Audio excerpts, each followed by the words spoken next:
ഇത് നമ്മുടെ കാനറ ബാങ്കിൻ്റെ ഒരു ആപ്പാട്ടോ. എൻ്റെ ഒരു പഴഞ്ചൻ ഫോണാണ്.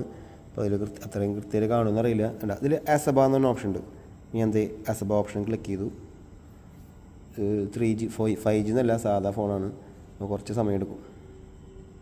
അപ്പോൾ ഇതിലുണ്ട്, അതിൽ ഇക്വിറ്റി IPO, ഡെപ്റ്റ് IPO, റൈറ്റ് ഉണ്ടാ. ഈ റൈറ്റ് ഇഷ്യൂ ഉണ്ട്. എനിക്കങ്ങനെ ഒരു ലോട്ട് പ്രൈസ് റേഞ്ച് 5. ഇതെനിക്ക് എന്ത് ചെയ്യാം? അപ്ലൈ ചെയ്യാം.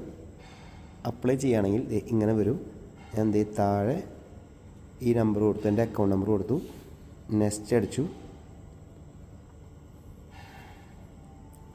അപ്പോൾ ഇതിൽ എന്തൊക്കെയാണ് വേണ്ടതെന്നുള്ളത് നമ്മുടെ DP അക്കൗണ്ട് കൊടുത്തു. അതിനുശേഷം നമ്മുടെ ലോട്ട് ഒരു ലോട്ട് കൊടുത്തു.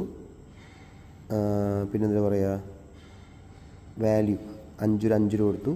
ടോട്ടൽ ക്വാണ്ടിറ്റി നമ്മളിത് അപ്പോൾ എമൗണ്ട് കാണിക്കാണ്ട് അവിടെ എത്ര ബാലൻസ് ഉണ്ട് ഇതെല്ലാം കാണിക്കുന്നുണ്ട്. ഇപ്പോൾ 5 എണ്ണം. ഞാനിത് ഓക്കെ കൊടുത്തു കഴിഞ്ഞാൽ, കൺഫേം കൊടുത്തു കഴിഞ്ഞാൽ എൻ്റെ സംഭവം ഓക്കെ ആവും. പക്ഷെ ഞാൻ ബിഡ് കൊടുക്കണില്ല. ഞാൻ ജസ്റ്റ് നിങ്ങൾ കാണിച്ചു മാത്രം കേട്ടോ. ബിഡ് ഞാൻ കൊടുക്കണില്ല.